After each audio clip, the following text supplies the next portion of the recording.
Yep. You want me to You can. put the lights in the front again? No, I can see it just fine. I'm gonna move.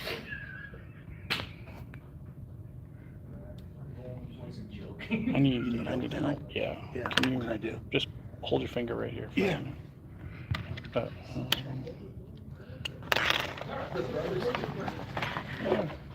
Hey. Where's my thing? All right, so first and foremost, I think the YouTube, yeah, it is cool. Not gonna go there, but I do want to go back. So if you haven't subscribed, even if you aren't a subscriber, this will help our local group as much as possible. Subscribe to this Town Hall with Kids list. Right now we're 255. I think our next sort of goal is 1,000. 500. It's 500. Now they just changed it. Okay, sweet. We're more than halfway there. Yeah, more than halfway there. So, and as people are watching these videos, as you guys are in this room and having conversations, subscribe, because we're going to start recording what we call reels tomorrow, where we're going to find clips. So between 30 to 60 seconds, we're going to play a clip, and I'm going to keep within 60 seconds. This is pass interference because of this. This is holding because of this. This is false start because of this. So if you're interested in the 30 to 60 second clips, this will help you get notifications. Again, one of my ultimate goals is to make it more cost conducive for our PSOA members.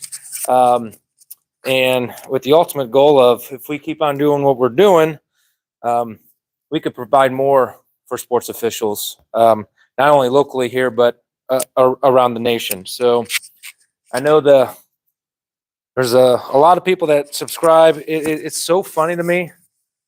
I'll get reels from friends of like the worst officiating situations ever, and it has 2 million views. And like we put together like just a small reel of, when we go over differences with high school and college where it will actually help fans, coaches, and officials, and like 10 people view it. It's like we want to view the bad, but we don't want to view the good. So help, subscribe, share the information, have other people subscribe, so we get more good out there, being seen by 2 million people at one time. All right, with that being said, I'm going to start this. So we went over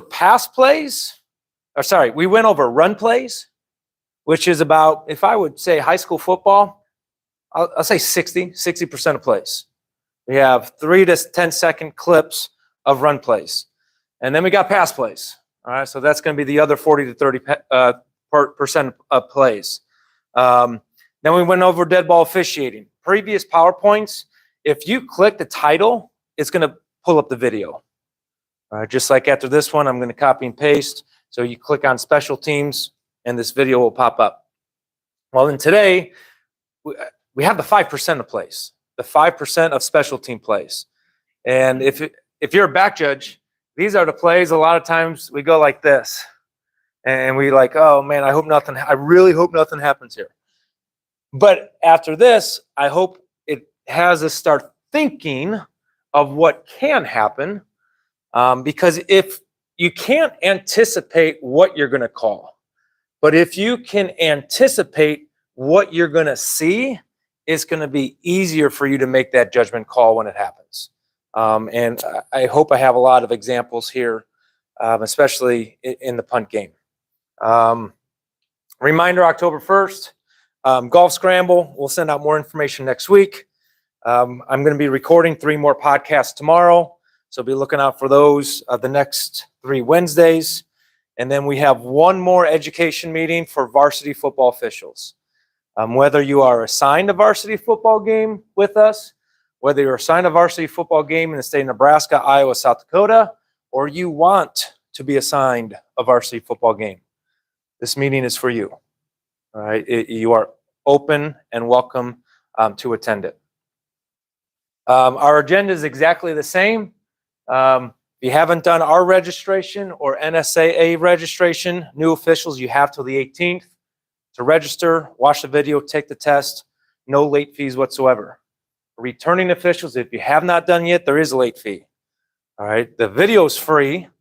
The test is free, but I think it's a $25 late fee if you have not registered. 10?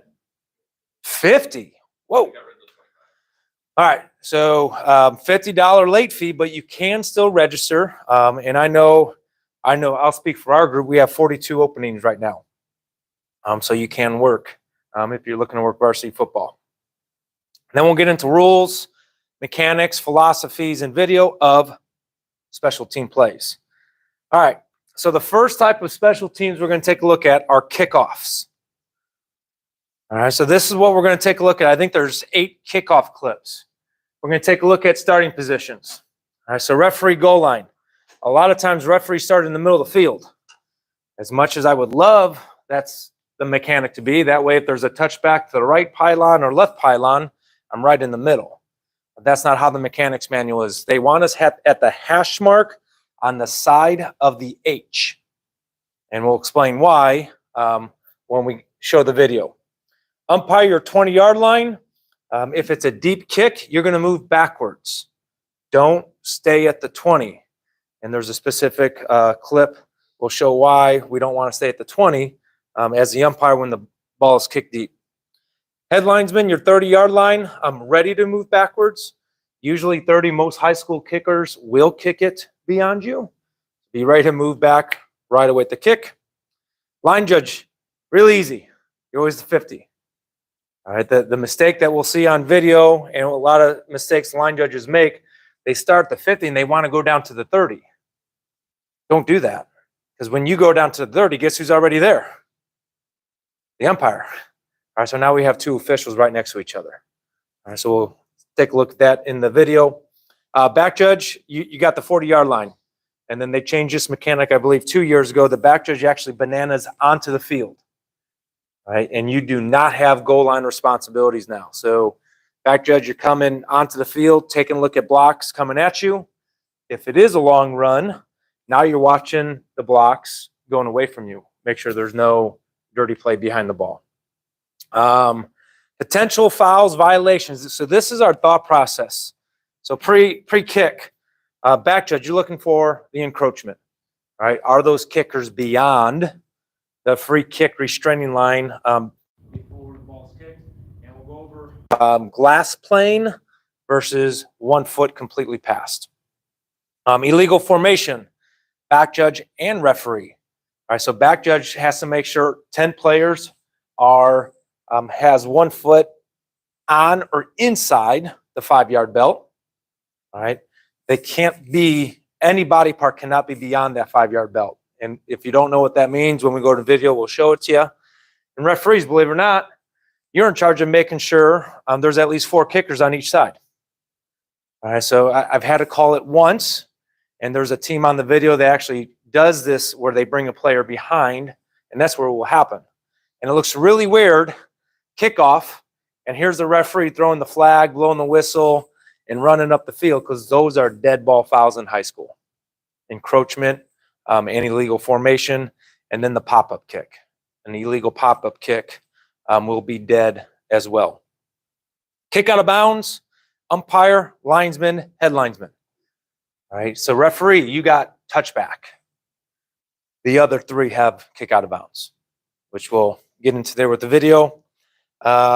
First touching. Line judge has the first responsibility at the 50-yard line, because that's where the ball's going on an onside kick. But back judge, I hope your eyes are helping out that line judge, and we'll go over 4 in the box at the end of the game, or how we split up responsibilities, who's got ball, who's got blocks, vice versa. All right, so as we go through this, I will say this one tip. Every kick is an onside kick until proven it's not. Every single kick. You got to tell yourself, I'm looking for that squib kick. I'm looking for that short kick. I'm looking for that pooch kick. All right, because if you're not looking for that and they do it, you're going to be surprised. I said, don't be surprised, be prepared. And I always hope they kick it into the end zone, because life is good when they kick it into the end zone. Yep, and we'll get into that with the onside kick and communications and crew signals. But all right, let's get to the fun stuff, the video.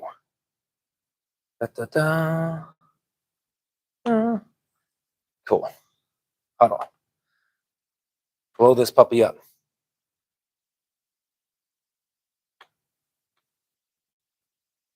All right, a little bit dark. Actually, I am gonna. That's better. Yes. Perfect. All right. So I have these stopped at certain spots. Loading.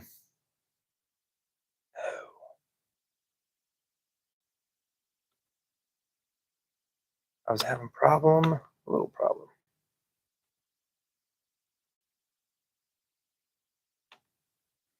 I'm connected to West Side, I hope. Yep, okay.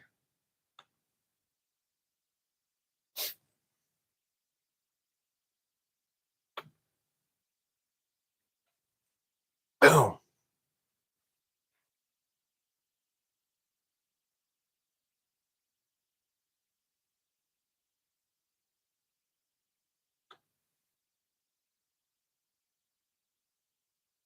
Refresh this. Let's see if that helps.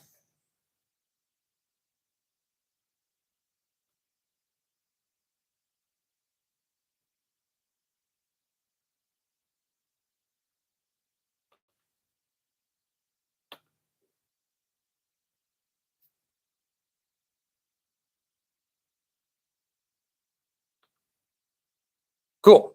All right. So there are our starting positions. All right. So right now, this referee's right in the middle of the field. Okay. When it comes to NSAA observing, they would like the referee just on the goal line at that hash mark. All right. That's where they want the referee to start. Okay. Not in the middle of the field. Just because if the referee's in the middle of the field, it's harder for them to get to the side of the H, and the H is starting 10 yards farther downfield. So that's where the NSAA and FHS. So here's the umpire, 20-yard line. Here is the H, opposite press box with the chains on the 30. Here's the line judge, the 50. And here's the back judge at the 40. A little tip on the back judge. If you know they're kicking it deep, remember, every kick is an onside kick until proven otherwise. And if that kicker says, nope, I'm kicking it deep, you don't have to straddle this line. You would actually want to have your foot beyond. And when we say that, the reason we say that is, all right, so we have the restraining line here we were talking about, the back judge. They have to make sure all 10 players, all right, are touching that 5-yard belt. Everything else has to be inside, which is different than what we see on TV. It's opposite on TV. They just have to have 1 foot touching the line. High school, they need to be inside that 5-yard belt. And then the L usually doesn't happen unless it's an onside kick, but the receivers can't cross the 50 till it's kicked. You're responsible for that one. All right, so this is a deep kick. So we're not going to go glass plane on this. What we mean by a glass plane is, since the ball's going deep, is the kicking team going to gain an advantage if their helmet is beyond the free kick line? No. So we're not going to call that foul. All right. We have to make sure they have 1 foot completely down beyond their free kick restraining line for us to throw a flag. All right. So that's why when we say, if you know they're kicking it deep, don't straddle it. Go on this side of the 40-yard line, because now you're going to be able to see the ball the whole entire time, and you're going to see that 1 foot down prior to the kick. Rather than if you straddle it, you're going to have a lot of players get in your way. And you don't want to do that on a deep kick. So deep kick, you want to have the kickers have 1 foot completely down for you to throw a flag. As we keep going here, all right, so this is what we're talking about. Right now, the head linesman, He has his back to the ball. Why is that bad? So it's good that he's watching the players, which is great. He's watching the blockers coming downfield. But why is it bad that he now has his back? Like that. Yeah, he doesn't know what the returner's doing. So that's what we mean by be ready to go backwards right away. All right, so if I'm studying a team before, I'm going to see if they have a good kicker. If they have a good kicker, I'm going like this right away. I'm drop stepping and going. All right, I'm still, like Chad said, I am still watching these blockers. I'm not watching the ball, but I'm working my tail off to get behind the ball because I want the ball going away from me, not to me. Okay? And notice, as we're doing that, is there anything to officiate blocking-wise here? So you got time. You're going to have time.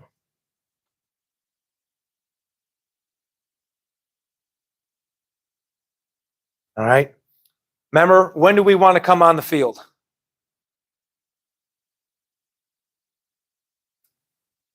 After the play. All right? Get on the field after the play, but the official does a good job only going about 5 yards down. All right, so stay back. You have the umpire there. Let the umpire spot the ball. All right, so there's another example. Stay off that field until that play is over. All right. Oh, man, I wanted to stop it one more time there.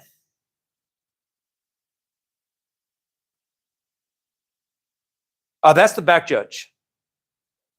Back judge comes into the middle of the field. All right, we have a lot of players around each other right now, right? Big thing with film is you got to learn your eyes. Are your eyes at where they're supposed to be at? Take a look at this bill of the hat. What is he looking for? Ball boy. Is the ball boy important right now? No. Ball boy won't foul. We have to have our eyes on those players. That's the first kick of the game. How juiced up do you think those players are? Pretty juiced up. All right. You'd be surprised on what could happen in the young man's body when they could actually pound for the very first time. So get in there, watch it, prevent it. A lot of crazy stuff could happen. And then I put in here all 5 officials stop the clock. All right. A veteran coaching staff, they see all 5 officials stopping the clock. Oh, man, we have a crew that knows what they're doing here. All 5 officials watching the ball, all 5 officials killing the clock.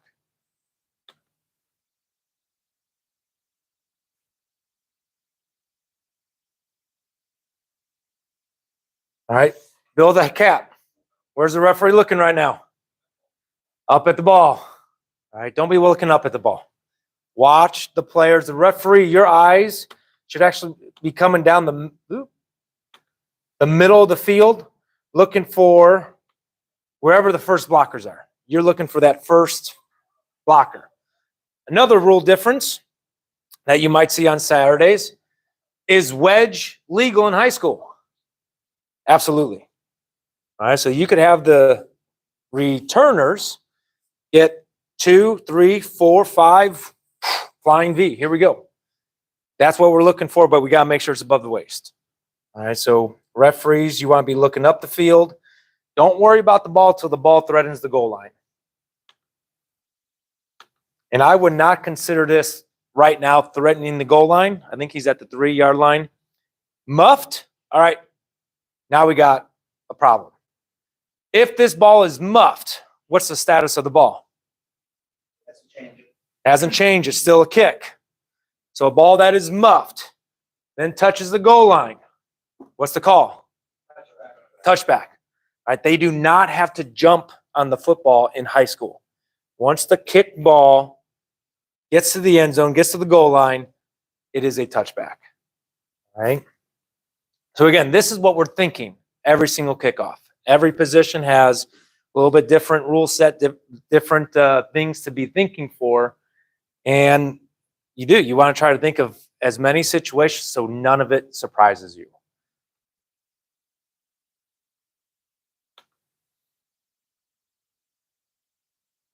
All right, so now the other team's kicking off. All right. So the back judge here, every single time, give the ball to the kicker. All right. I do. So Ben's my back judge. Ben, ask the kicker, are you going to kick it deep? Are you going to pooch it? Are you going to onside kick it? Let me know if they're going to do something different. Our crew has O2O. So we'll communicate O2O when we're not near the coaches of the opposing coaching team, all right, of what they're going to do. So the best time to do it is right here. All right, so as the back judge is running off the field, if you have O2O, you always want to go to your O2 every single time, not just when they're doing something special. All right, deep kick right, kick left, onside kick, pooch kick. So every single time, both teams, we see the back judge doing it. Crews that do not use O2O, you could do simple gestures. All right, so back judges have 2 color bean bags, black one, blue one, white one. All right, if you hold up your white one, which is your fumble one, you're going to deep kick it. If you're going to hold up your blue one, which is the one that you're going to use for post-scrimmage kick, now we know something funny's coming. All right, some do open hand, close hand. Some do right arm, left arm. So there's a lot of signals you could use, and teams won't pick it up. Do you have to do it? You do not have to do it. It's just something you can do. Don't scream on site. Do not scream onside. Do not take off your hat and wave it. I've seen a crew do that way back in the day. And then the line judge, first kickoff for each team. You're going to start in the middle. When the back judge goes, you then go. All right, because you're just reminding the receivers, hey, don't cross the 50 until that ball's kicked. And it looks sharp going off the field the same way. But line judge, you're only doing that 1 kickoff per team. Okay? Back judge, you have to do this mechanic every single time. Yep, so you're going to get off the field. You're going to go back 5 yards. This is where you're going to confirm that, yep, the 10 players who are not kicking the ball have their foot inside that 5-yard belt. And then after that's legal, you're coming back and you're raising your hand. And that's when the referee will blow the ready for play. All right, so everyone see that back judge mechanic? Run off, run 5, arm up, we're ready to rock and roll.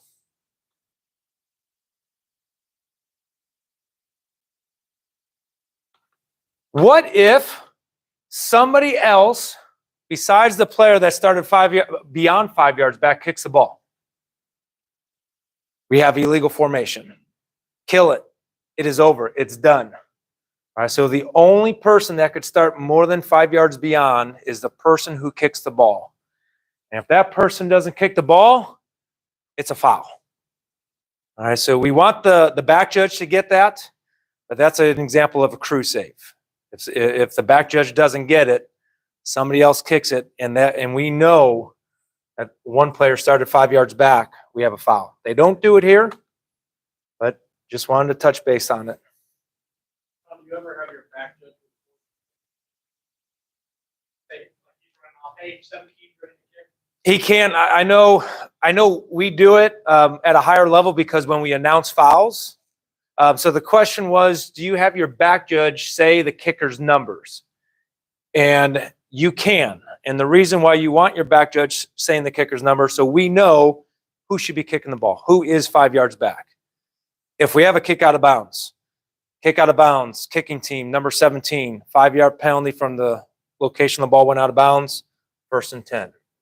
All right, we already have that number in our head.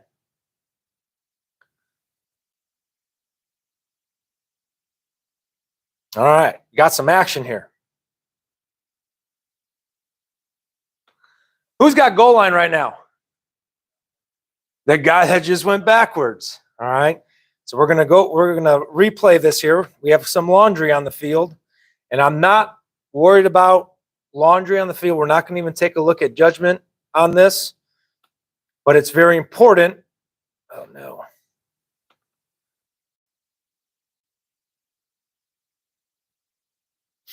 of what we need to do after we throw our flag.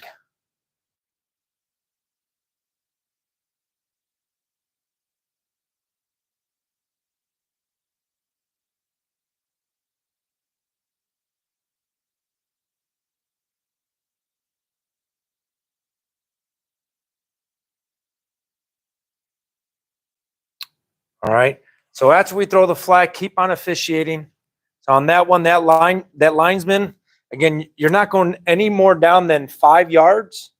And as they advance, guess what you're doing? You're staying way ahead of the ball. You have the umpire on your side. The umpire is spotting the ball, placing the ball and spotting the ball, actually.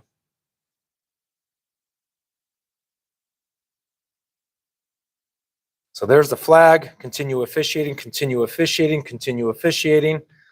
All right. We don't want the line judge getting this spot. The umpire should get that spot. Line judge, you got to keep your space. You got goal line responsibilities.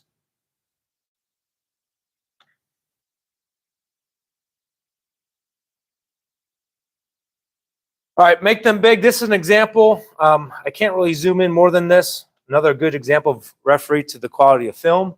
So the helmet is passed. All right, this is not a foul because they're kicking it deep. All right, not 1 foot beyond. Make it big. And then this is what referees you have to watch for. All right, see this player coming across? All right, so I always go in my head 1, 2, 3, 4. 1, 2, 3, 4, 5. It could be 6, 4, 5, 5. But if it's 6, 4, I really have to watch that side with 4 players. Because if one of them crosses the ball before that ball's kicked, now how many players do I have on one side? I have 3 and 7, so now I have a foul. All right, so again, this is another thing. If I'm watching game film and I see a team drag this player to the other side of the field, I want to make sure they're on the correct side of the ball when the ball's kicked. This one's not even close. We're not worried about it.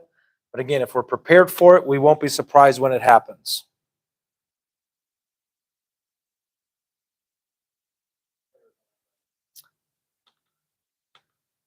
Yep. So they have 1, 2, 3.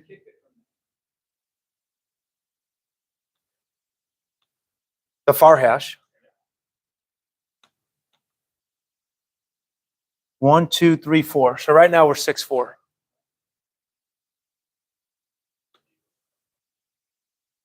Yep. If he went across, they would be 5, 5. They would be good anyways.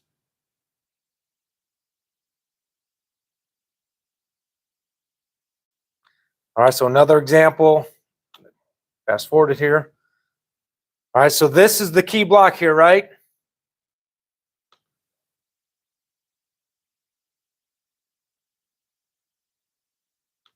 All right, this is, again, line judge, get out of there. Dead ball officiate, goal line officiate, and all 5 officials kill the clock. All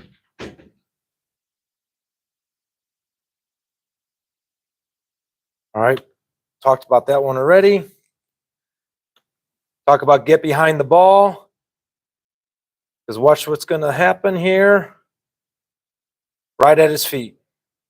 All right. If you have that ball carrier coming at you, what are you more worried about? Safety or getting the call right? Get behind it. Get safe.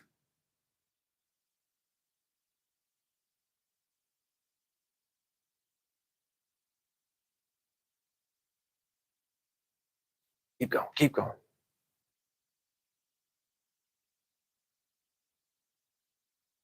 All right. Touchback or not a touchback?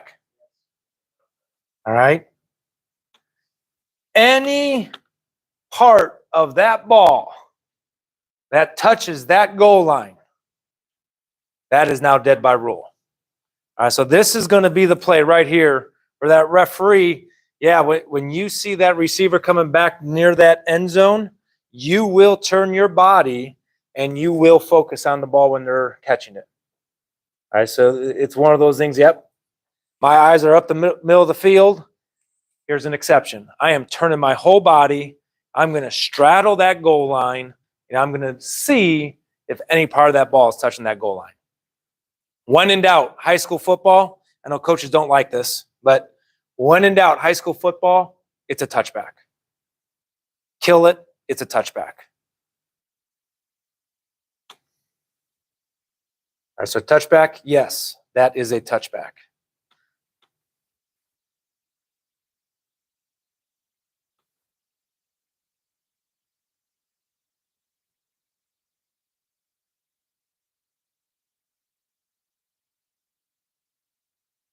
All right, no more than 5 yards downfield. Great job. Dead ball officiate. All right, sweet. Before we get in there, perfect. All right, so that's deep kickoffs. That's free kicks, deep kickoffs. Number one, don't officiate the ball. Number two, get behind the ball as much as you possibly can. All right, and then number three, line judges, you have goal line. Stay away from the umpire. Stay away from the umpire. I mean, if we truly had it our way, I would put the umpire on the 50-yard line anyways, because this is the only time in the game the umpire spots the ball, is on kickoffs. Doesn't make sense to me, but it is what it is. Yep. I offer dissenting. Why not ask? Yes. So we're going to get a dissension on why not to ask the kick what they're going to do. Go for it. Treat every kickoff as if it's going to be an onside kick. Shouldn't matter. A. B, sometimes the onside kicks are not intended. Yeah. They don't do a very good job. So, and the biggest one is from a pure risk management standpoint, I don't want to give the kicking side's coach anything to bitch about. Mm-hmm. Well, your line judge shifted his feet, and that told the other side that it was going to be an onside kick.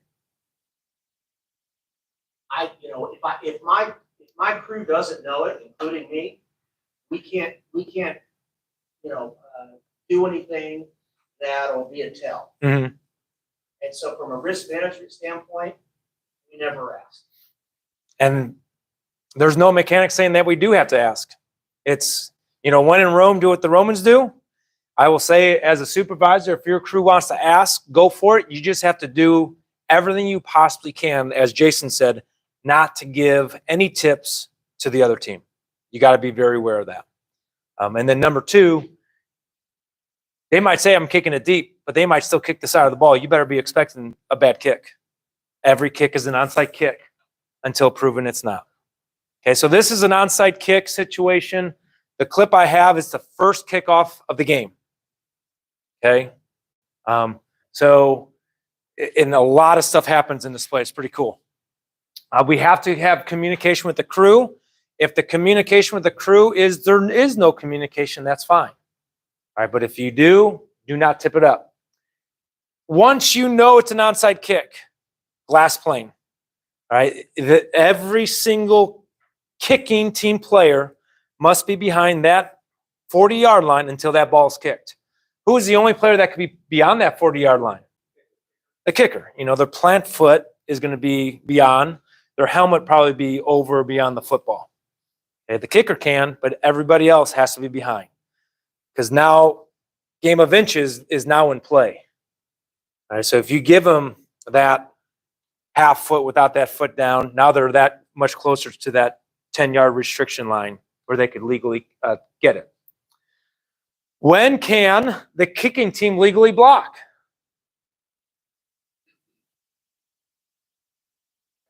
Once the ball travels 10 yards, or If the receiver instigates. if the receiver blocks. So keep in mind of that rule on this play. All right. And then what's important about first touching on an onside kick? Kicking team cannot touch it. If they do, what are we doing? Beanbag. If the receivers touch it, what are we doing? We are winding the clock. All right. So a lot of times we have beanbags down when the receivers touch it. That's not our signal. If the receivers touch it first, we're winding the clock. That is our signal. Hey, the receivers touched the ball. If the kickers touch it first, we're throwing our beanbag down. Now that's our signal of who first touched the ball.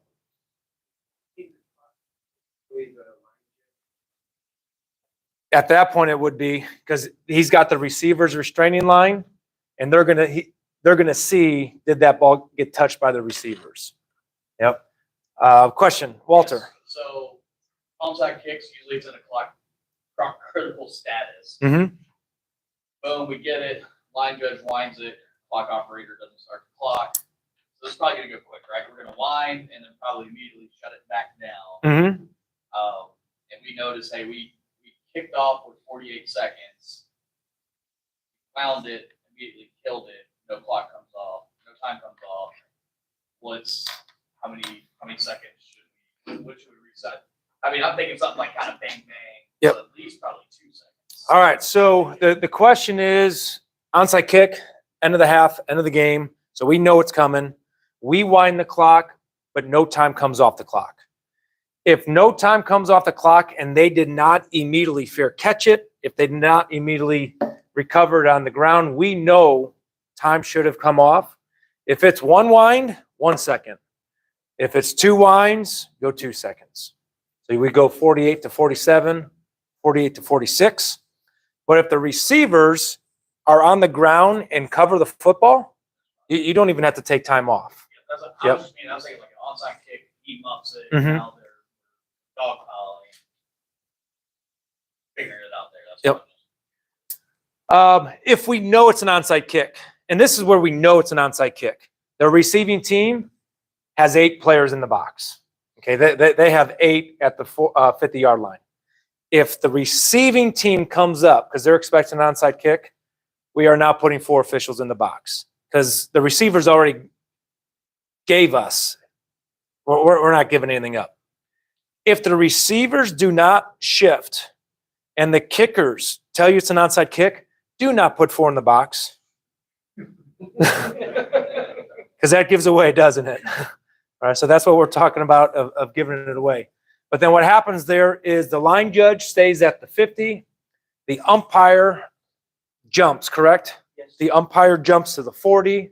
And then we have the H come up to the 50. And then the back judge, you stay on the sideline now at the 40-yard line. You're not going to banana peel in. Referee, you got to use your best judgment. All right. I never want to give up the goal line. So I usually just stay 10 yards away from the deepest receiver. All right, so if they do kick it deep, I'm still 10 yards away from that receiver to get to the goal line before that receiver gets there. So again, there's not an X marks the spot on that one for referee. I just don't want to get in the way of a player, and I don't want the player having me get in their way. All right, let's take a look at this pretty cool clip. All right, so playoff game. All right, notice the scoreboard here. 12 minutes, 0-0. Opening kickoff. And this is what's going to happen, though, if it surprises you.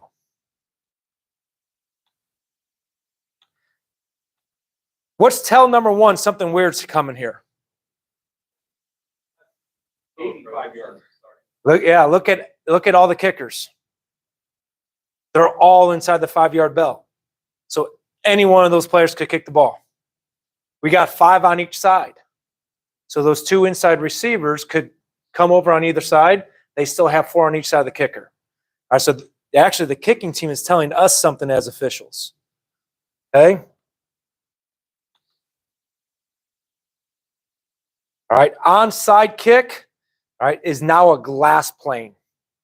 All right, everybody is clearly behind this 40-yard line. All right, so they're good, they're legal. But that's what we talk about, glass plane. All right, so here is the football. Did the football go 10 yards yet? Okay. Look at that block. Who initiated that block? What's the yellow team trying to do? So are they blocking? They are trying to get to the football. So who initiated that block? The kicking team. Is this a legal block? No, not a legal block because the football has not gone 10 yards. Okay. John, right here, should be- Which key is that? Sucks to be the line judge.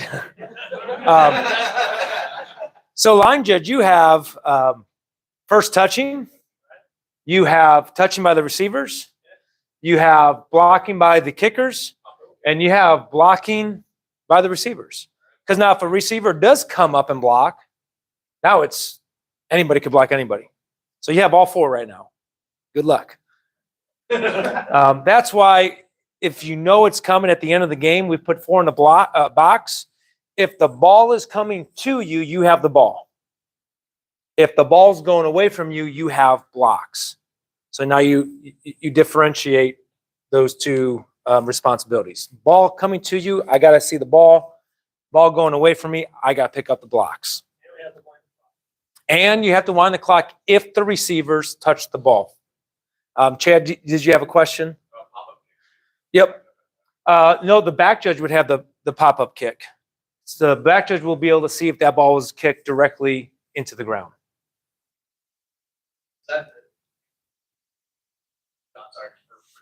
So as the R, we're looking up toward that area, most likely.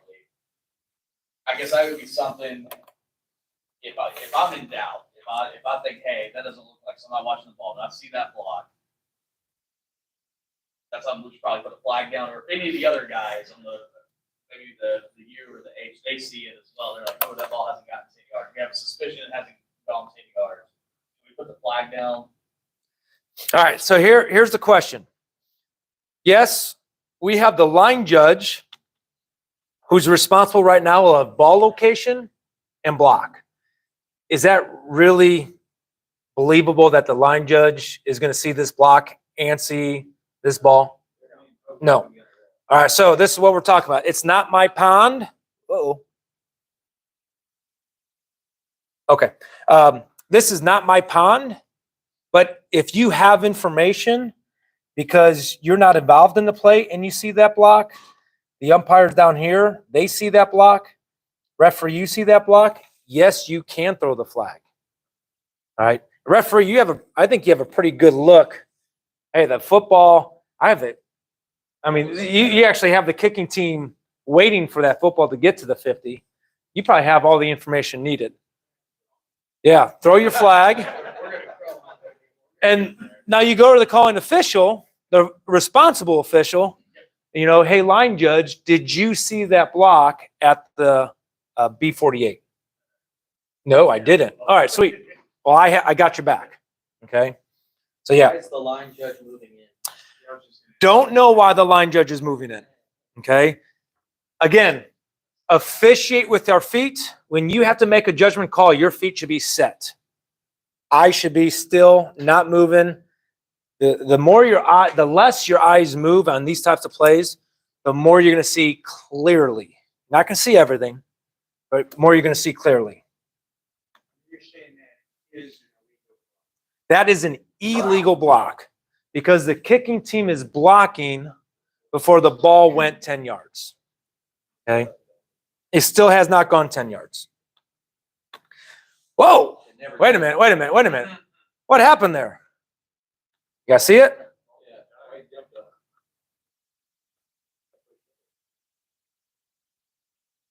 Oh.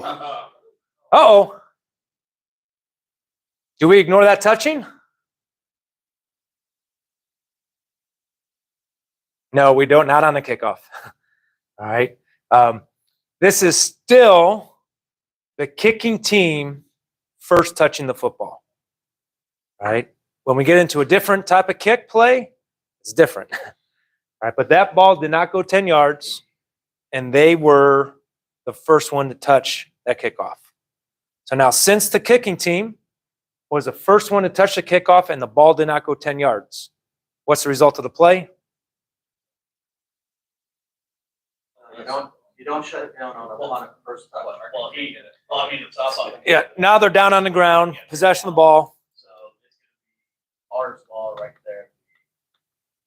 First touch. As long as they did not commit a penalty. That was accepted.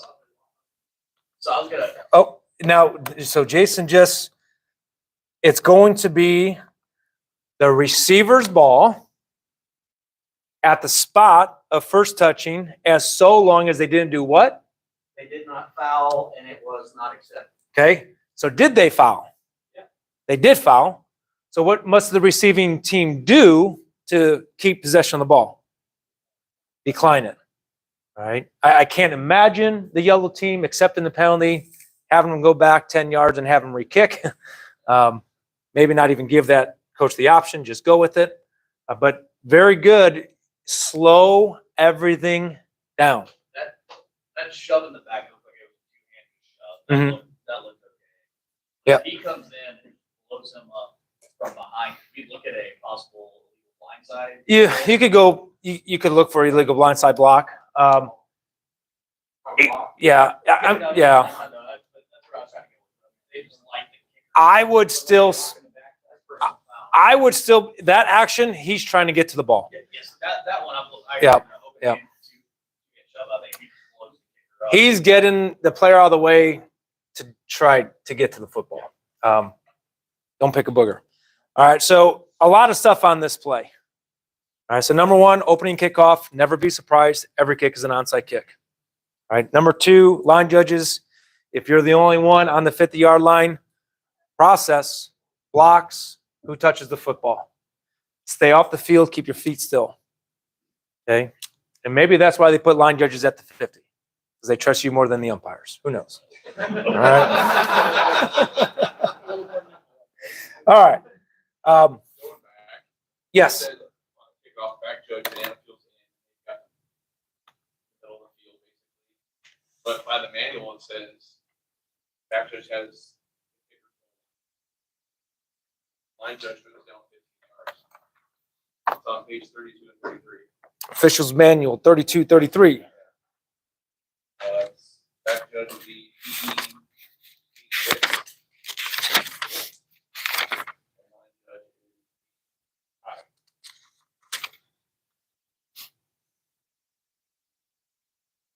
So line judge being positioned to take over coverage of a runner in your area on a long return. And back judges, So it'd be E5 for line judge.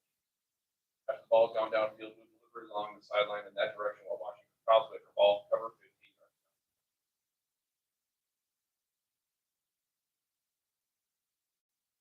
so you're saying the line judge should go down 15 yards? That's what it says. Yeah, I am not going down 15 yards. And then the back judge is 6.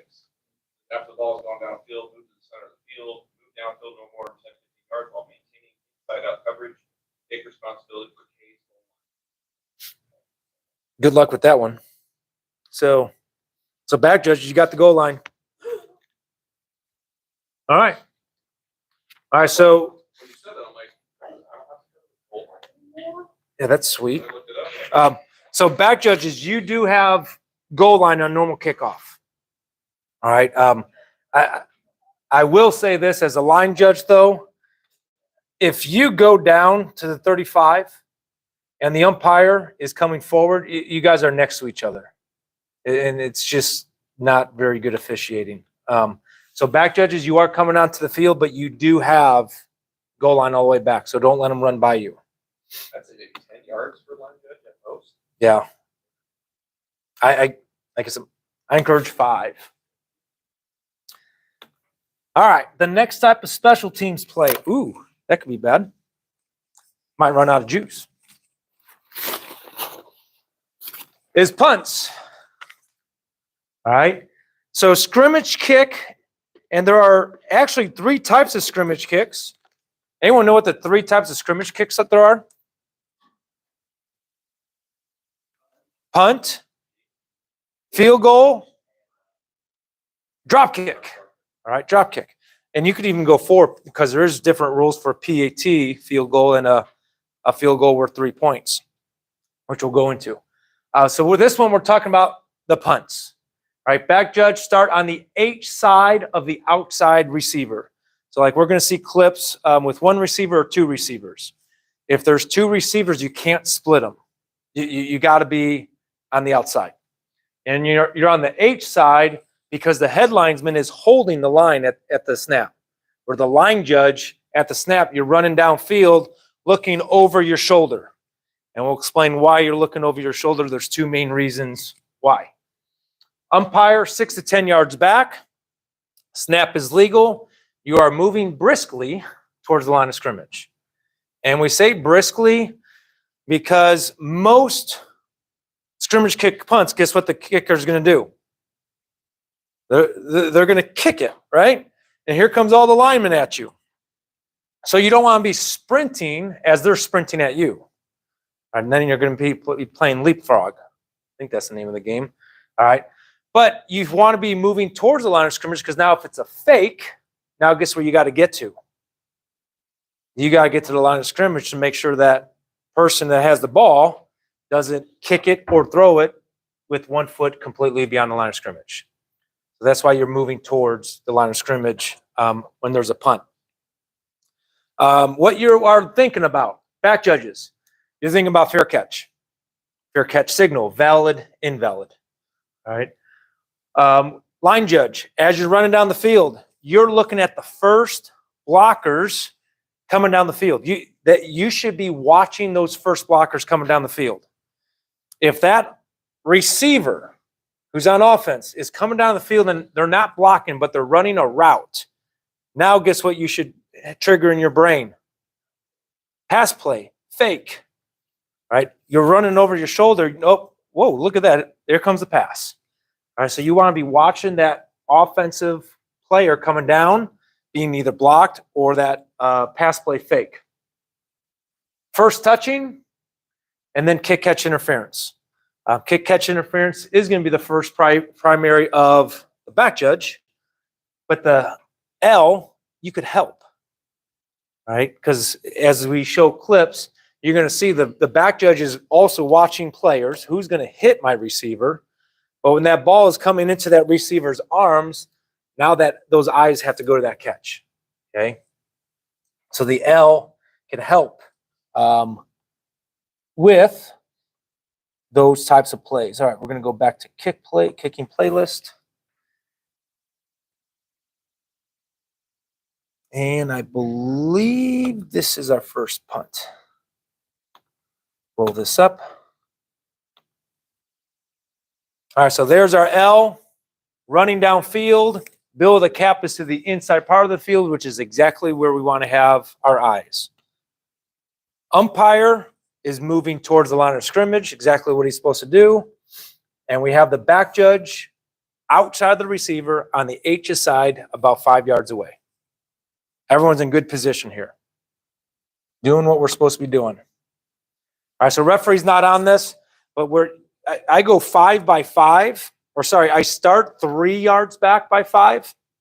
The reason I only start 3 yards back, once that person gets the snap, what are they doing? They're moving forward about 2 yards. So now I'm by that 5 by 5 because this one's, there is no block, but I want to have that 45 angle degree look through the person blocking the kick and the kicker's foot. Yeah, that's the angle I'm going for as a referee. Uh-oh, how'd that guy get down on the ground?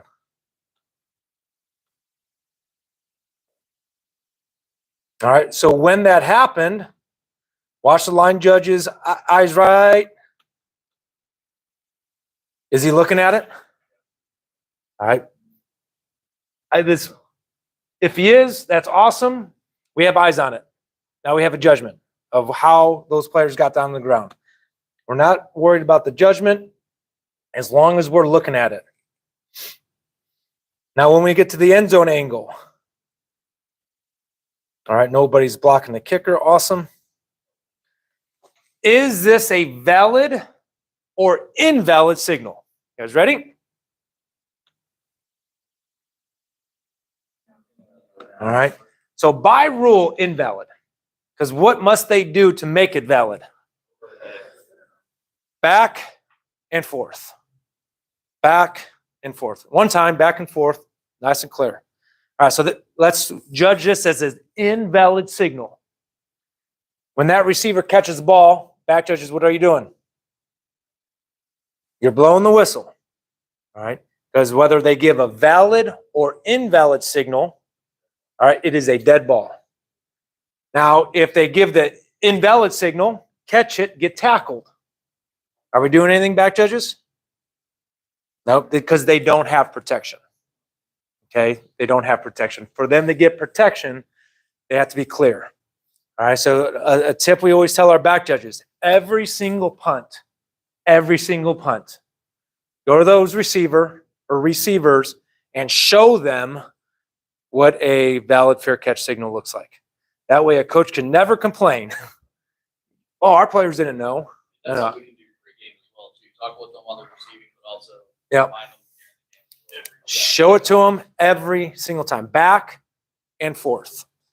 Right. Also, if the receiver does do a fair catch, I'll yell fair catch. That way the gunners come down and hear it. Nice. That's so the tip there was if back judges, you see the fair catch signal, all right, because the whistle's not in your mouth, which we have another play to show why. You could yell fair catch so those gunners know in your judgment the fair catch signal was given and stay off of him. Stay out of his unimpeded opportunity to catch that kick. That's what they're allowed. Also, that you have to be aware that you're shutting that down. If the guy that gives a fair catch signal is not the one. Yep. So the question is, if one player gives a fair catch signal, another player catches it, it's still dead. Any of the 11 receiving team players could give a fair catch signal. Boom. Once the receivers possess the football, it is dead by rule. Guy who catches it didn't get the fair catch signal, but partner did, and he gets blown up. Okay. So the next question is, I gave the fair catch signal because there's two receivers here. I give the fair catch signal. Who has protection? Me, the guy who gives the signal. So if my partner catches it and legally gets tackled, do we have anything foul-wise? No. Legally gets tackled. Still can't target, still can't launch. So we have this as an invalid signal. Nope. No protection. They touched it, right? Is the ball dead yet? Ball is not dead. All right, we have first touching. So back judges, what are you doing mechanically? All right, not your PSK beanbag because the kick has not ended yet. All right, so this is the other color beanbag. All right, first touching beanbag. There's that beanbag out. Now we kill it. I will tell you, I have seen teams. So if coaches watch this video, you could earn 6 points here. I've seen teams, they go down, it's barely rolling, and they just touch it. But it continues to move. What could now the receivers do? They could pick it up, they could run. If they fumble it and lose it, guess what they still have the right to do? Go back to first touching, except if they foul. All right, so if they foul and that foul is accepted, now a lot of different other options go. All right, so do not blow this dead, back judges, until they're secure possession by a player. So keep the whistle out of your mouth. Once they're secure possession, now find the whistle and put it in your mouth. Will the whistle on this play end the play? What ended this play? Carrying of the ball. Securing of the ball by the kicking team ended this play. The whistle does not end the play. You do not need a quick whistle. All right? There's only one whistle, and it's a bad whistle. We won't even say the word in here. That will make the ball dead. All right? I didn't say it. You guys said it. What if All right. neither team touches the ball and just sits there? Yep. So if neither team touch the ball comes to a rest. Now by rule, when the ball comes to a rest, the ball is dead by rule. Now we could blow the whistle because the ball is now at rest. Don, are you okay in that situation if the head linesman is the one who blew the whistle other than the back judge? Yep. Absolutely. All right, so this is a second punt. Oh, they do have two receivers here. Both teams have two receivers. I'll be darned.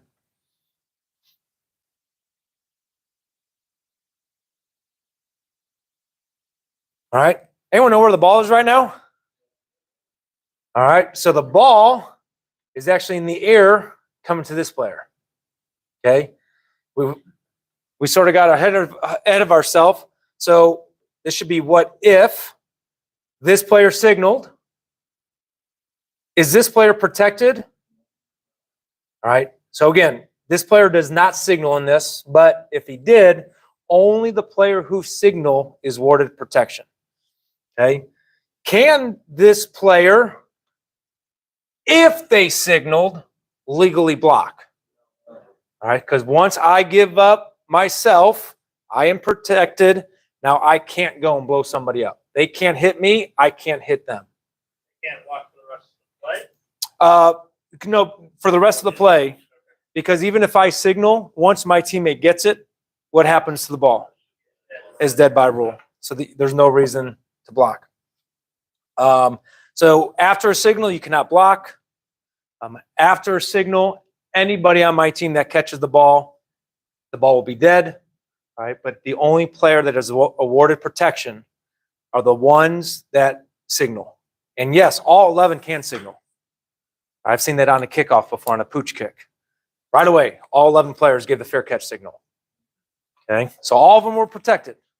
They couldn't get hit.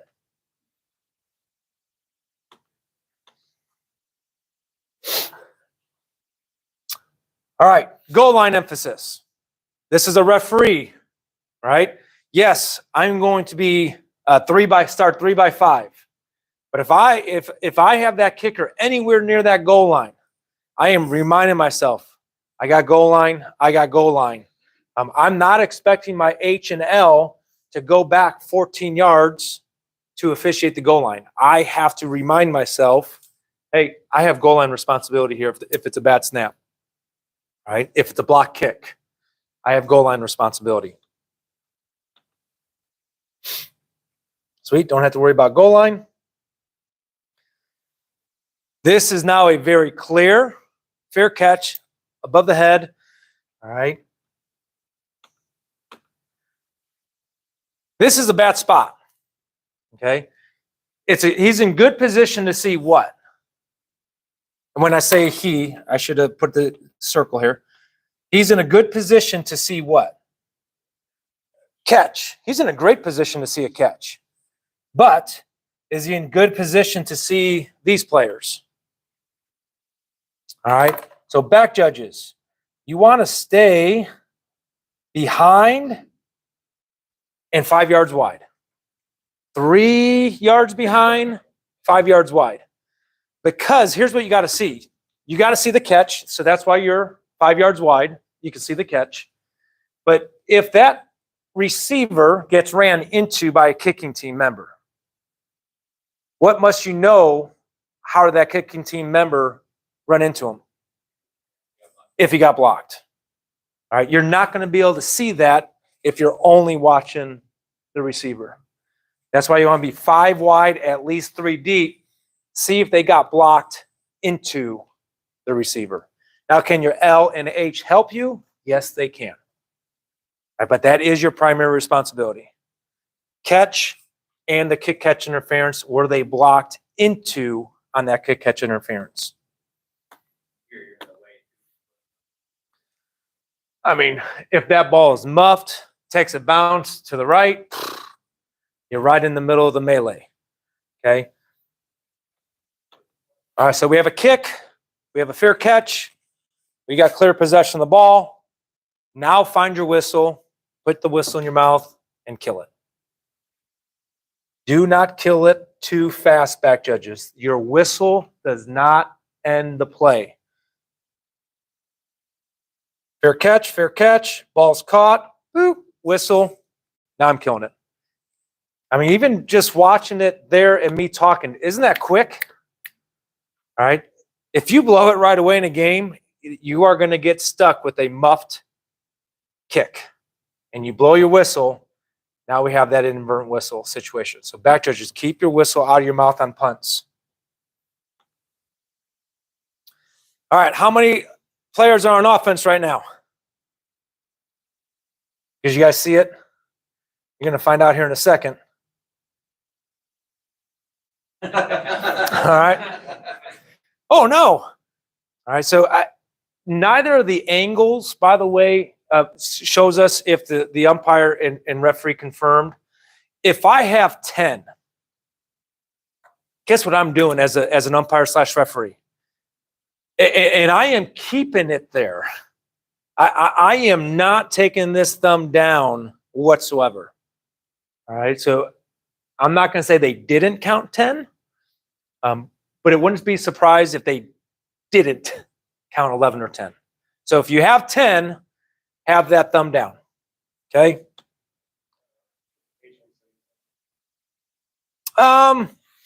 So the question is, should the H be saying something to the coach? I'm probably going to give an answer that people aren't going to like. If I could prevent a foul, I'm going to prevent a foul. Hey, coach, you have 10. Hey, coach, you have 10. But if this is fourth quarter and it's a one-possession ball game, am I giving a team advantage right now? So I'm not going to say anything. All right. If it's a 3-possession game and hey, let's get this game over. Yeah, coach, you got 10. Coach, you got 10. Absolutely. But what we need is the umpire and referee doing this. That coach has to pick this up. They have to pick up that. I was gonna say, is that something that you could, if you're the umpire or the R, it's like, hey, if it's your sideline, I would be like, hey, Chad, I only got 10. Yeah, 0-2-0, 10 offense. Kicker, I got 10. That way we're just communicating with the crew. We're not Yep. trying to give it to you. If you're gonna do that, if you're gonna say anything at all, rather than you got 10 or you got 9, I'd say those counts are in. You don't wanna be in that situation. Now they run the 12th guy in. Oh, now we have. All right, so, yeah, It looked like the H stopped the second man. It was the Yep. coach. yeah, the coach, yeah. I thought the same thing, but then the H is down on the goal. So for the recording purposes, it was said in the audience that another good reason why not to tell a coach they got 10 is if we count wrong. All right, so if we count wrong and say, hey, coach, you have 10, especially as the H, that's not my responsibility. Here they go, they run one on, now they have 12, now we're in a bad spot. So you see the referee and umpire go 10, hey, coach, count your players. You're not telling them they have 12, you're not telling them they have 10, you're not telling them they have 11. You're just having the coach count your players, they get to decide, I got to send one on, pull one off, or call timeout.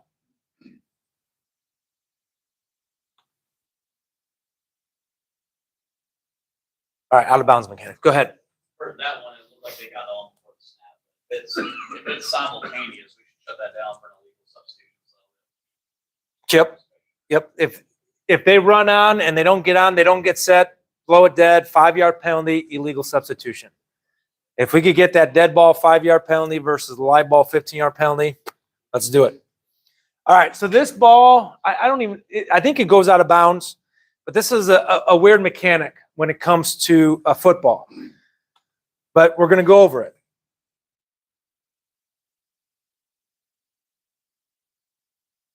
Okay, so there's the referee acknowledging 11 now. All right, so right now, if that ball is going sailing out of bounds, nowhere near the sideline, sailing out of bounds, referee, you are responsible for the flight of the ball and where that ball crosses the sideline. All right, so here's what I'll do for my crew. If I have the ball sailing going into the stands, I'm going to have my arm straight up in the air. And this is my signal, straight up in the air. I am taking this football. I'm going to take this. I get on the 0-2-0, 35, 35, 35. So that's my signal to the crew. I got this call. Okay. If I have absolutely no idea, because I just had 3 people try to smother my kicker, all right, I'm going to go like this. This is now a 90-degree arm. I'm going to get on the 0-2-0. I need help. I need help. All right. So my sideline guys, they'll either the back judge or the H, depending on how far it went, be like, all right, I got 35, Sean. Sweet. When the official stops at the 35, whether I'm doing this or whether I'm doing this, the official stops at the 35. I blow my whistle and I point at him. Okay, so the mechanic is referee has the ball when the ball in the air goes out of bounds. That is the mechanic. If I know, arm straight up. If I don't know, my arm's right here. We communicate. I blow my whistle and point when that official gets to that yard line. This is a bouncing ball, or if the ball lands anywhere in this white, the back judge and H, you're good enough to get that spot. All right, so if it rolls out of bounds or if it hits the white out of bounds, H and back judge get the spot. The question asked, where do we give it up to the back judge versus the headlinesman? There's no line of demarcation. All right, somebody step up, own it, and mark the ball punt out of bounds. This one's easy. Back judge is right there.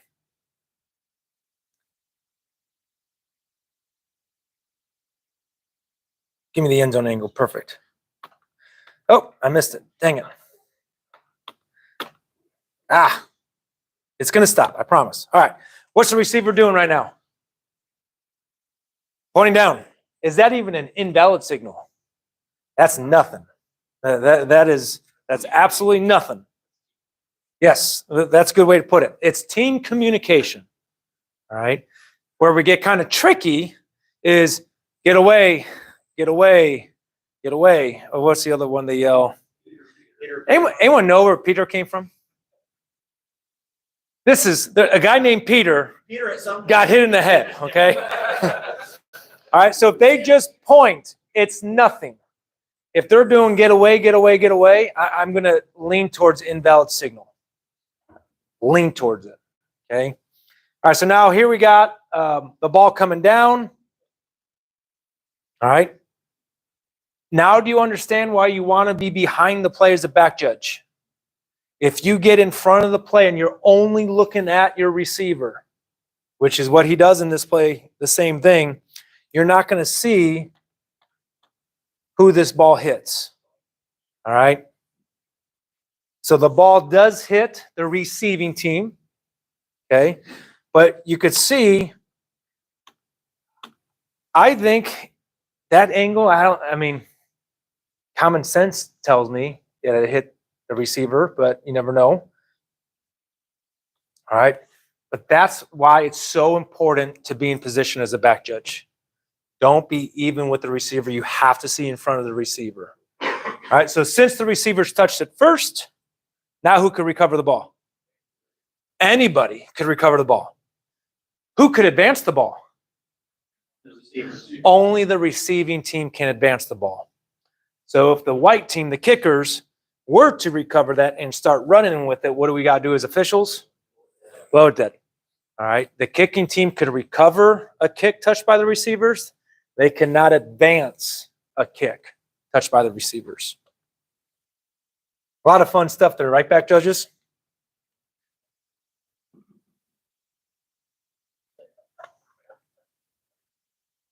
But if the receiver gains possession and then fumbles, Yep, they could advance a fumble.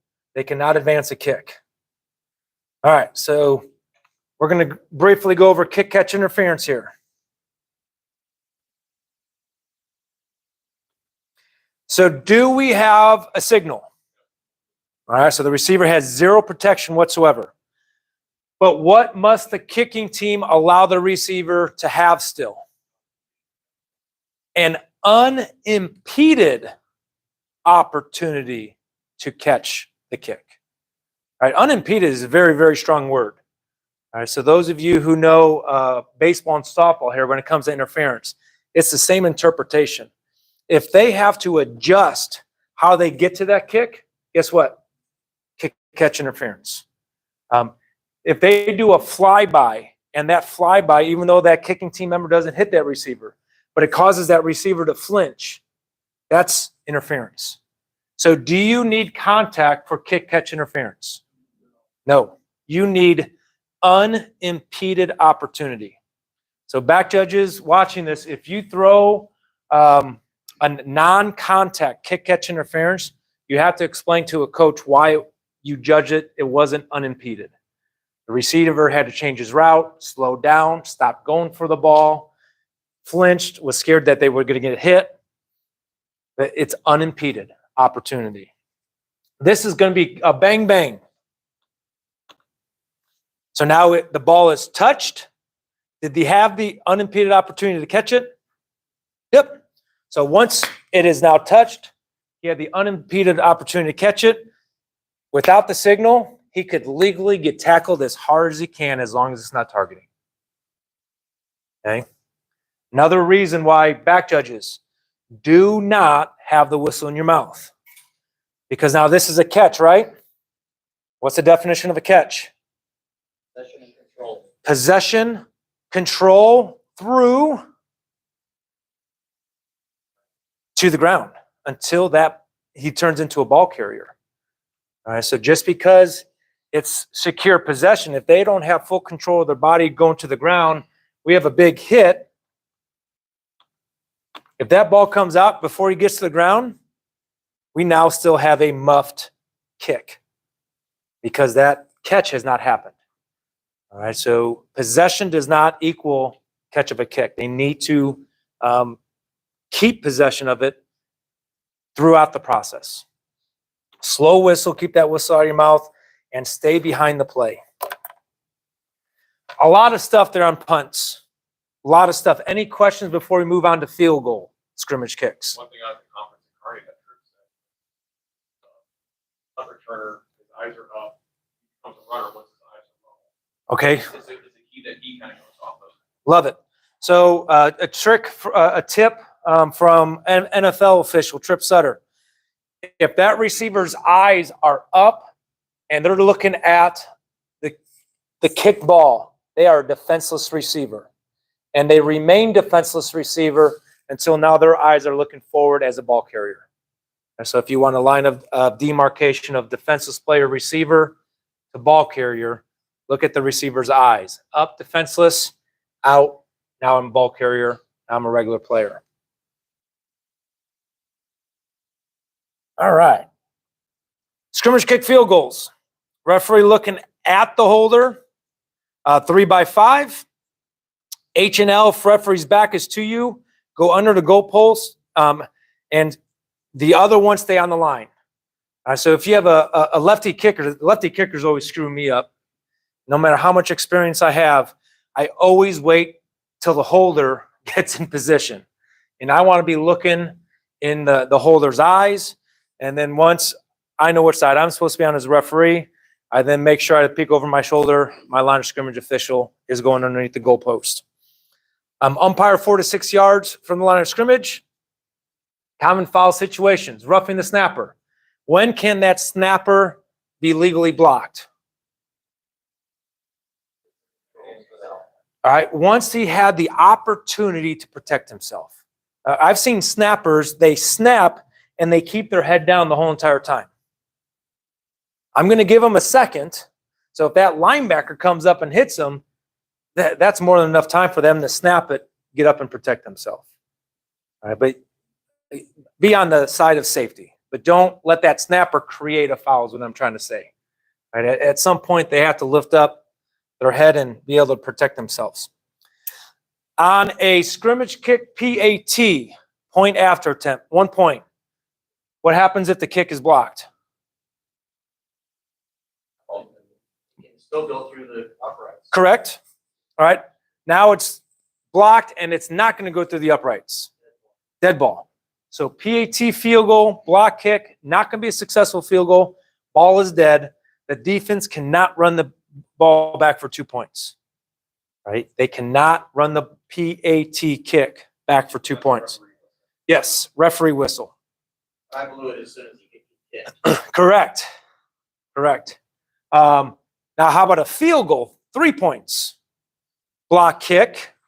Now what are we doing? Like Goal line. Exactly. So now that's the back judge's whistle.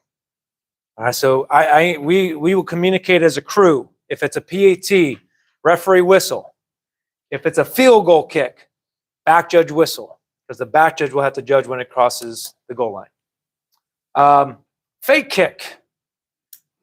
What must the snapper do on a fake kick, or on not the snapper, the holder. Holder has their knee down on the ground, and it's a fake. What must that holder do? Come up off the ground. All right.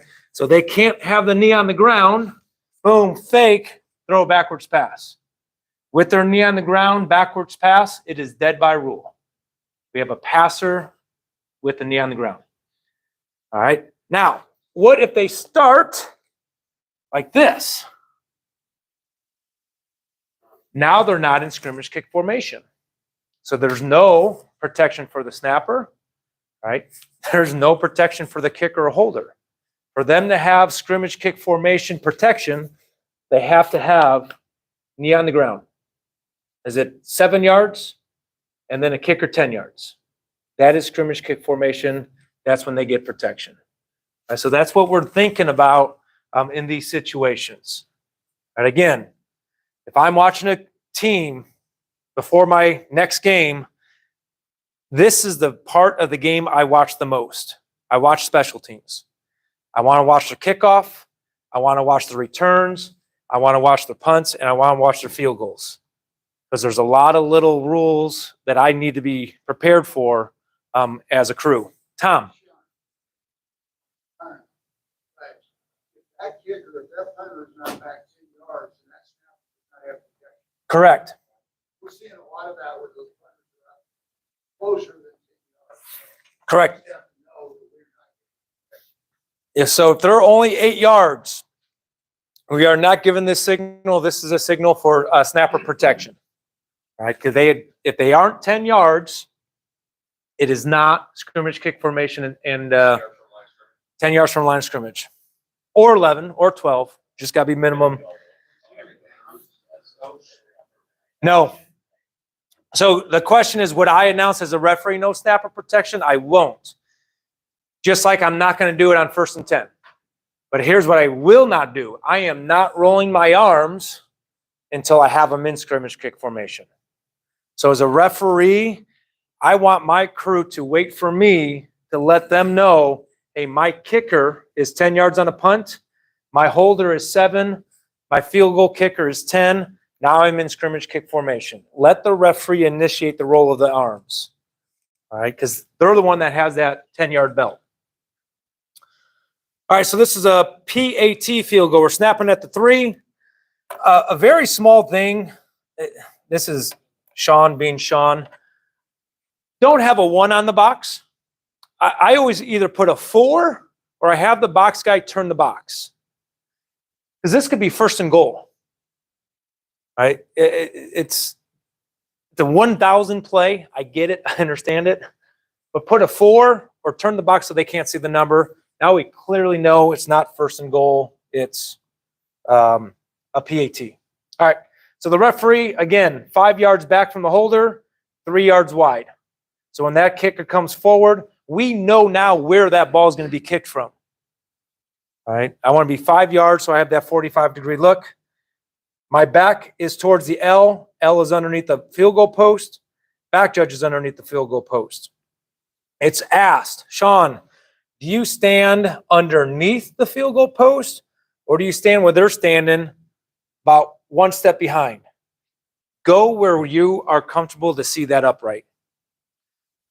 Because by rule, if the ball is above the upright, what must the location be for it to be a successful field goal? The whole entire football has to be inside the field goal post. All right? So you want to be in a position where if that ball is up and over the field goal post, you know if that whole entire ball is inside that field goal post. I don't have enough experience. I don't have enough analytical data to tell you which spot is the best. Go where you could see that field goal post the best. Yeah, same position. All right, H. These are the plays. I love working junior high football games. Because H, guess what you got? You got sideline to sideline. You got all false starts. You have all encroachments. You have the whole line of scrimmage. And when you work a lot of junior high and youth football games, you get a lot of snaps looking down that line. All right? So line of scrimmage, whoever's on there, you got to remember, you got the whole line. And then you have the umpire snapping at the 3. He's about 5 yards off the ball. And you can go umpires, go anywhere. You got to see the ball. You got to make sure you can see the roughing. See the ball, see the roughing. Since it's a PAT, whose whistle? Referees. That's when I'm blowing my whistle. Blowing it, ball's away, ball's kicked. There's only 2 things that are going to happen here now. Successful, unsuccessful field goal. That is it. John, for your crew, do you have whoever's under the goalpost announce their eligible receivers? And so that way we get a fire situation. So the question is, does the back judge and the H/L, whoever's underneath the field goal post, announce who the eligible receivers are? Yes, I want them to announce who are my eligible receivers.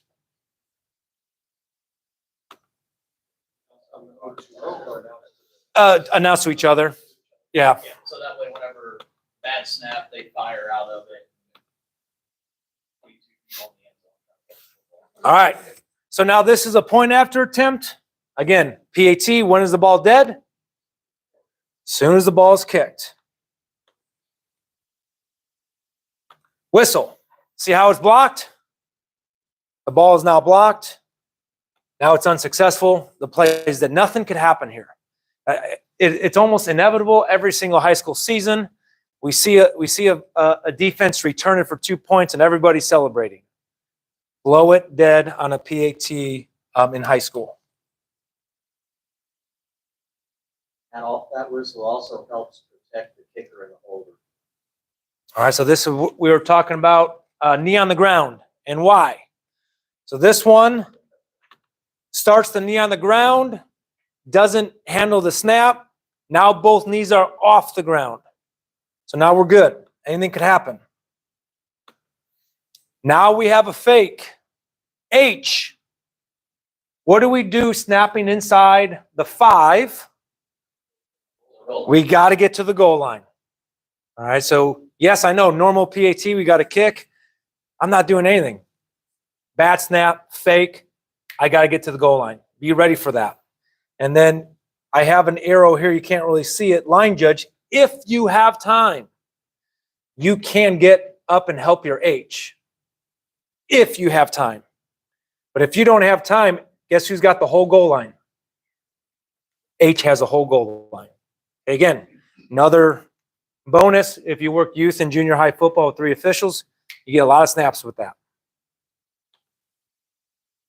Yep, now we're done. What if the offense fumbles here on a point after attempt and the defense picks up the fumble, starts running it? Blow it dead. Blow it dead. Defense cannot score on a point after attempt. Well, there's always the exception, right? You could have a safety. But the defense cannot have possession of the ball and score on a point after attempt. Just whatever you announce for the referee, when you announce the untimed down here, is it good to say, hey, only the offense can score? Yes. Oh, well, only the offense could score except if the offense runs back 97 yards with the football.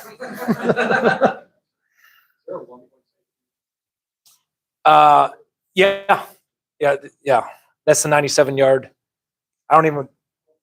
But yeah, there is. I can't wait to text you on Friday night. All right. One last fun play. I'm not sure if people watched it on TV or not. This is Class A championship game. Last play of the game. Got a great boot. All right, so we are snapping from the 27. All right. So, yep, we got 7 yards there. We got kicker 3 yards back, so we're in scrimmage kick formation. So we have snapper protection, holder protection, kicker protection.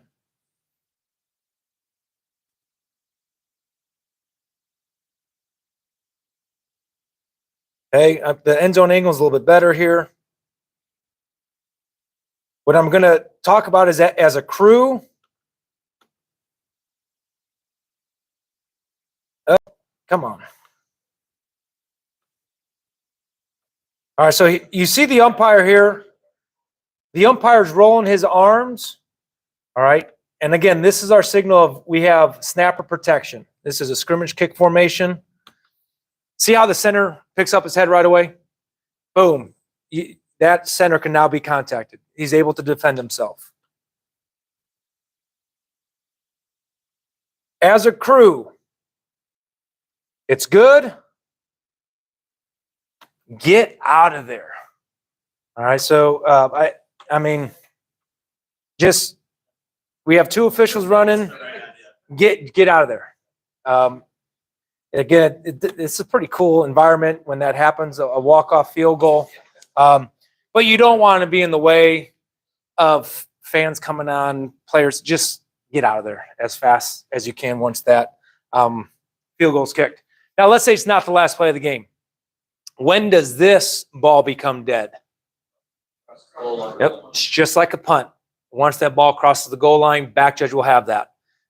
Pretty deep kick for a high school kicker, not a deep kick for this kicker. But what could the receiving team do if it doesn't make it to the goal line? It can return it. Okay. If the ball comes to a rest at the 2-yard line, so field goal attempt, ball comes to the rest at the 2-yard line. What's the result of the play? Ball's at the 2-yard line in high school. It's a punt. It's at the 2-yard line. All right, so we're not doing anything else except putting it at the spot where that scrimmage kick came dead by rule. So enter the end zone, touchback, comes to the 20, dead in the field of play. Wherever that ball is dead in the field of play is where the ball will be next snapped. Okay, so that is all the clips I have here today. I try to cover. Are you killing it at, like, let's for example, just on that play, if he kicks it, doesn't make it, and it goes to the 2, and you know it's the last play of the game? Oh, no, if it's the last play of the game, the field goal is no good, I'm getting off the field. I'm sprinting off the field. That's what I thought you were gonna talk about. So question is, so we have 1, we have 2, we have 3, we have 4. So is this tackle on a line of scrimmage? Here's, all right, arts and science of officiating, right? I'm not going to judge this play, this part of the game, impactful play, unless I've seen every single snap, the whole entire game. If they have allowed this guy to be like that, the other 5 field goal attempts, I'm not calling it. Now, if I have told this player, all right, you got to get on the line of scrimmage, and I flagged this player because he's not on the line of scrimmage right in the game, now I got to be consistent and throw it. But if he has not been warned and we have not had any legal formation all day with their field goal, I'm not throwing the flag. So arts and science of football officiating there. Zach? Couple questions. So on the PAT, when you go to put the ball in, place it. Yeah, so point after attempt, the question is, where can the offense place the ball? They could put it on position 1, position 2, position 3, position 4, position 5. Typically, what I'll ask a coach when I meet with the coach, hey, coach, we're going to put it in the middle of the field unless you tell us different. All right, I'm not going to go run to the coach every single time. Hey, coach, where do you want the ball? If they're going to do something different because they're going to go for 2, they got to find us and tell us right hash, left hash, pro right, pro left. Swinging gate. How do we officiate that? What's the rule with that? All right, so the question is swinging gate. I'm going to go back to a field goal on the other playlist. All right, I know there's a lot to it. Kicking playlist.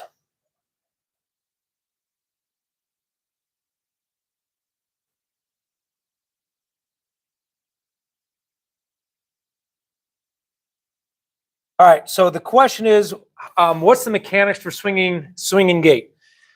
Let's say they don't come out in this formation. They come out and the holder is up as a fullback. The kicker is in a passer spot. They have wide receivers wide.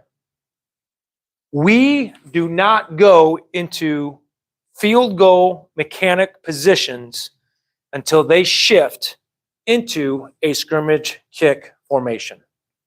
All right. So swinging gate, again, if you're not familiar with what a swinging gate is, two receivers, two backs, two inside flanks, because they're reading the defense. And if the defense is matched up, now they're going to shift into a scrimmage kick formation.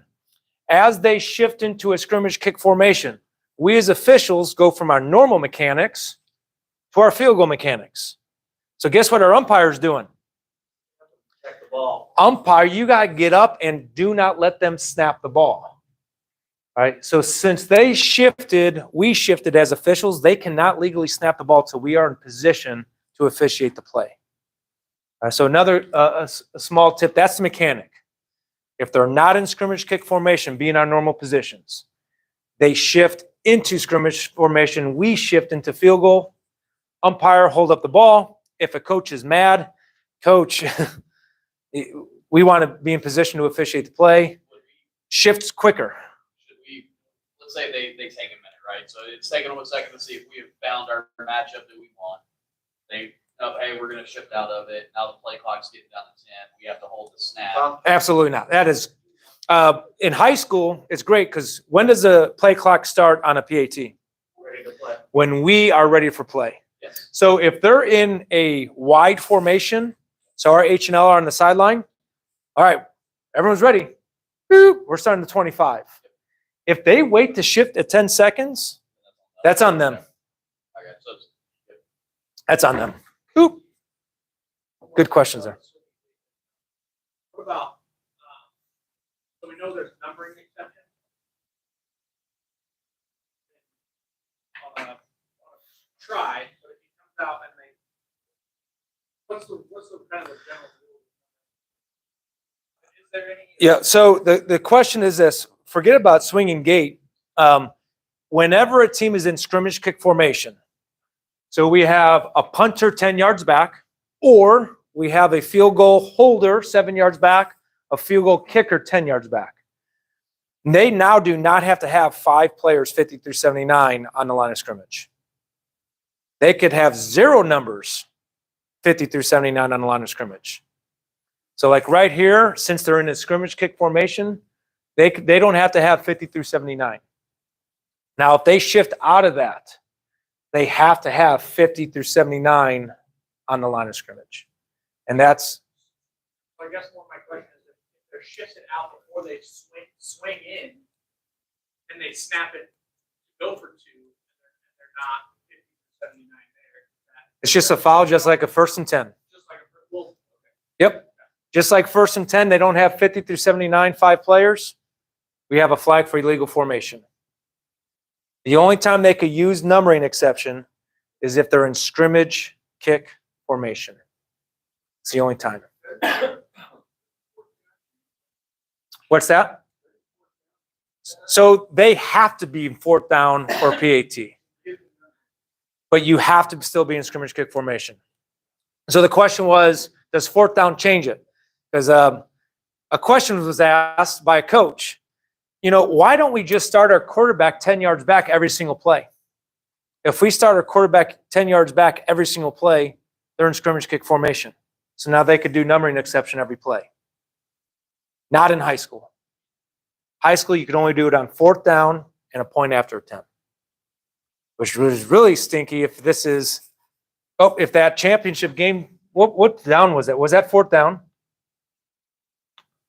I don't know if the box score. I'm trying to see if I could see the box. 4th quarter, that's 4th down, so they could do it. But if this was 2nd down, they would not be able to use numbering exception here. All right, because it's a 2nd down play. They could only do it 4th down in high school. So like, Field goal team has 80, tackles in 85, it's not fourth down, no, that's. Yep. By rule. What would you call it? I will take my no call before my incorrect call.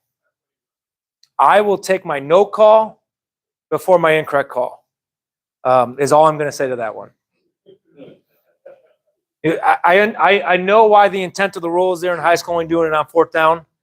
I also know why they brought their field goal team in with 1 second left in the game. So arts and science of officiating. All right. It is 7:41. It's a scrimmage kick that does not, like, the puck formation. The ball does not cross. Ooh, great question. All right, I'm going to go back to the kicking playlist. Because it's never windy in Nebraska. Or blown backwards. Yeah. All right, so we're going to play this kick. Not this one. This was not the one that was blocked. Okay. Forget that this is a PAT field goal. Okay. This is a field goal for 3 points.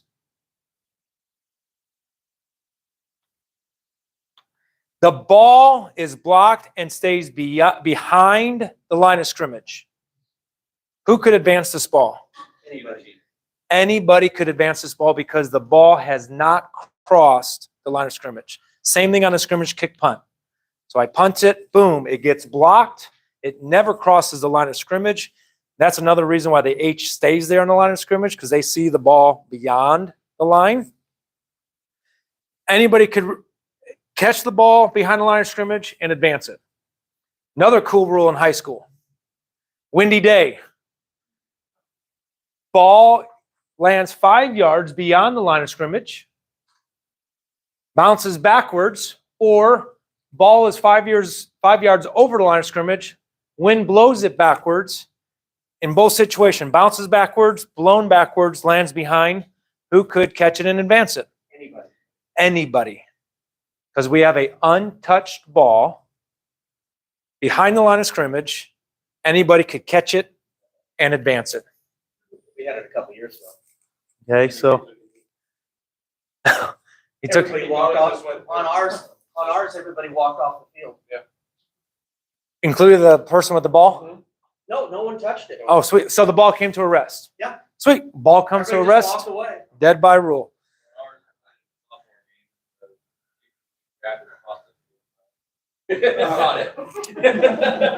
So the umpire caught it. Did anybody tackle the umpire? I hope not. Like, all right. I know it's 7:45 here. Special teams, as you could tell, it's 5% of the plays. But I mean, we could probably have this meeting go another hour with all the what ifs. Whether you're on YouTube, if you are watching it, send us a comment. We'll be able to answer that comment if you have a question. Those of you who are in the room, if you have a question like the what if, email me, text me. I try to get back within 24 hours. And the last thing I'll say is, please, if you have not subscribed to it, subscribe to it. So as we start making reels of just one play at a time, you get that, and more people are getting the education. Tell your friends So- to subscribe to it. Yeah, tell your friends to subscribe. I know I'm still on here, then that's fine. Varsity openings. So I finally got all the assignments out. I finally got all the referees to get their crewmates to accept or decline. I do have more openings because full-time varsity guys need Fridays off. So as of right now, if you could tell, the only Friday I am not looking for a varsity football official is the 20th, week 9. So week number 1, August 25th, through week number 8, October 13th. I'm still looking for varsity official subs. Yep, week 0 is covered. Yep, week 0 is covered. So if you are open, you know a friend who's open, have them get in touch with me. And next one is August 23rd. And that will, oh, that's the last thing. Thank you. All sub-varsity games will be assigned next week. So I think I have all referee spots sent out through the 15th of September so far. I'm now going to work on line judge, head linesman. I'll make it bigger. And umpires for sub-varsity games. All right, so those who have completed the PSOA registration QR code, and those who have Arbiter Sports availability updated, you should be getting games starting next week. Okay, so my goal is to have all games for October 13th, sub-varsity, sent out at least next week. Youth football will not be done next week. All right, I hope I get it Monday, but we'll see. So hang in there on the weekends if you're looking for youth football, because I don't have those schedules yet. I think there's only one school, Waverly, is the last school I'm waiting for their schedule. Everything else is turned in sub-varsity wise. So register with PSOA, pay your dues, get on games next week. Update Arbiter. All right. Now for real, that is it. Meeting adjourned. Have a great night. Thank you for coming out. So Mondays,